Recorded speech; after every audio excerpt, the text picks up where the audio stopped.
All right, let's do this. What we're gonna do right now is actually talk about Justice League, Zack Snyder version, and we're just gonna do a little profile of every single hero that we got in the Zack Snyder version. So here we go. First things first, Batman. Did Batman change? Yes, Batman did change. I do have to admit, when it comes to, and we do have to talk about versus the original version, in quotations, original version and Zack Snyder's version. The original version, he actually had to get help. Oh wait, sorry. No, in the original version, Joss Whedon, he was Batman. He actually had the ideas. He had the solutions to everything. While in Zack Snyder version, it was like we're family. Just kidding.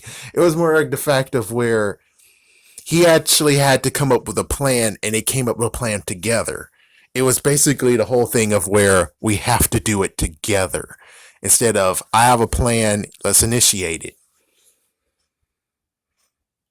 You have to admit though, even though in this one Batman did get beaten, like in the original version, Batman did get beaten up multiple times. While in the newest one, it's kind of like the fact of where he kind of sort of actually is able to stand his own in a way. He was able to do more than what he did previously. And I didn't get it until now. Well, until like a few times when someone was talking about it. It's like, oh, so Wonder Woman thought that Batman was actually ripping her off when it came to those energy absorbers or shock absorbers, you want to call it, those gauntlets. And she's like, oh, why don't you actually give him a lasso too that's black? And it's like, oh, yeah, that went through my freaking head. I was like, so you want him to create a lasso for you? It's like, I thought you already have a lasso. Why you want another one? Or it's like, yeah, that one actually just went through my head. I didn't even know what the frick you was talking about on that one. What about Wonder Woman? Did Wonder Woman change? Well, I could tell you the Batman Wonder Woman dynamic did change, and instead of what happened to Joss Whedon, which they were actually a little bit more butting heads, or it's like, where were you? Where have you been? Yeah, it's like he just straight up went for it. And in the Zack Snyder version, it's more like it was subtle. They got rid of the argument part, and it's like, well, that's kind of sad. Well, anyways, yeah, so as for Wonder Woman, at least we get to have some more stuff that's added in to we can understand what's going on with the whole thing of where they went into a museum or something. He's like, we finally understand what was going on with those guys. Awesome. I think that's all that we really need to talk about Wonder Woman. That's basically it. Cyborg has been expanded completely. We understand Cyborg. In the previous one, it's kind of like he okay, he cool. But in this one, it's like, wow, you made sure you understand Cyborg. You got to understand him. But because of that, well, we got some freaking issues with the other two that I didn't even talk about until right about now. So, well, we can also talk about Superman, but Superman is the same. We'll talk about him last. As for the Flash gets suffered the most. Someone actually said that is the original version, Joss Whedon's version. He was annoying. Me, I'm like, he was okay. He was fine. I was okay with him. In the Zack Snyder version, it sadly started with him being a freaking creepy as hell. But hey, at least they cast freaking Iris West. Yay. But it's like, well, as long as she doesn't act like the freaking jerk Iris West that's in the freaking TV show, but she's better. Even though it's like, well, it's kind of all right. She's kind of all right now. It's like I don't think she didn't freak things over yet, but eventually she's gonna get to the point of where it's like, yeah, I don't like her again.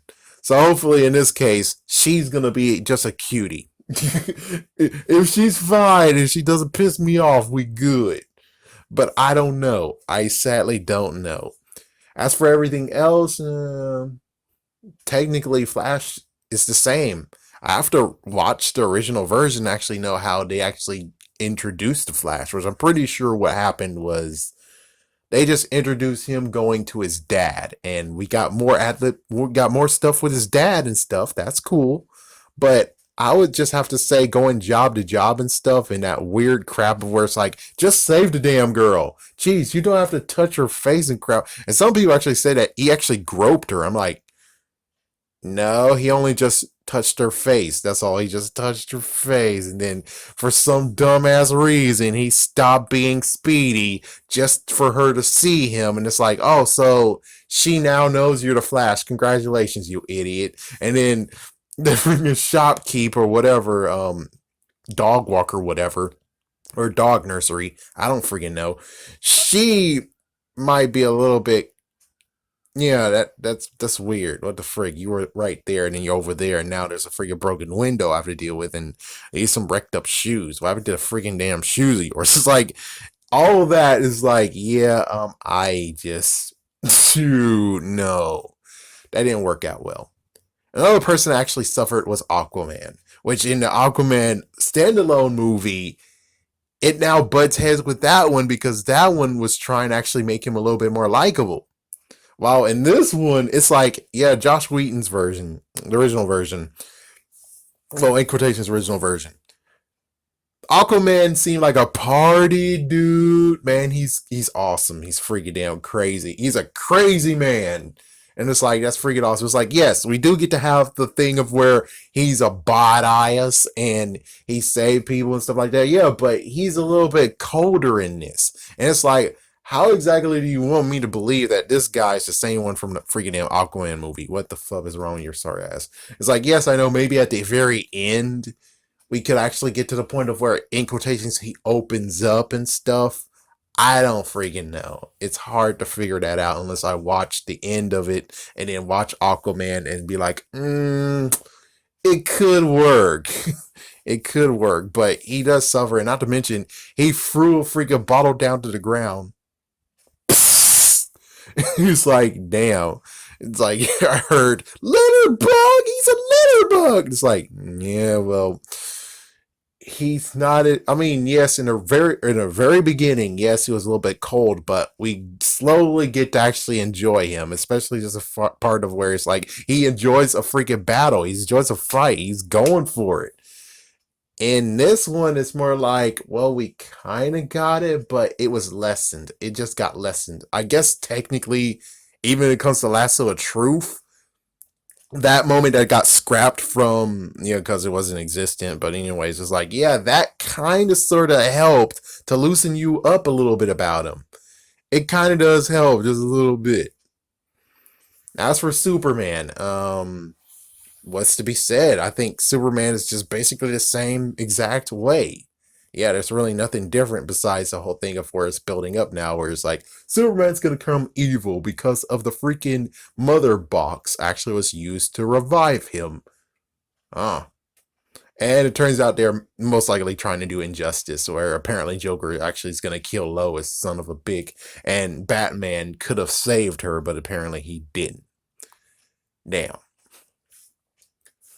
So all in all, in this whole entire character thing, personally, it's like I know most likely it was just gonna be a weirdo that people are like, you stupid bastard. We spent years to get Snyder's cut. You ungrateful jerk. And it's like, I think is that you could easily take Zack Snyder's movie, splice a bit of what Joss Whedon did in his movie, and we might actually have a movie that actually is top notch and it just knocks out of the park unbelievably to the point of where WB's like, okay, we definitely would like to have more movies. Yes. But almost like it'll be the caveat. It's like, you want more movies, but Zack Snyder and Joss Whedon will have to work together, which I'm pretty sure at that point, that's going to be a no-go because, well, if he actually did that crap to the movie that he had that he changed, well, I'm pretty sure there might be some hard feelings in that. I'm pretty sure it's more like his wife. It's like, yeah, Zack Snyder's wife and his friend both have some hard feelings for Josh Whedon. But yeah, and I'm pretty sure that when it comes to Zack, he doesn't really have that much of a issue with Joss Whedon.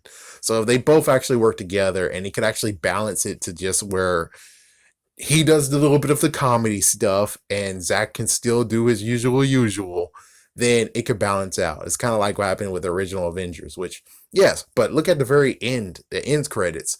There they are just eating shawarma, not talking to each other, not fellowshipping with each other. That's exactly what freaking damn Justice League just turned into, is that are they really actually united? Are they really? Because it didn't seem like they opened up. It's like, yes, the end of the battle. Yes, they did it, but it's kind of like, it's weird that we didn't really get the team dynamic exactly the way that happened to Joss Whedon's version, which I don't know. I'm just saying that there's just some things that should have been done by Joss Whedon's way, and then there's other stuff that Zack Snyder should do. I'm pretty sure the Flash part should have just been Joss Whedon.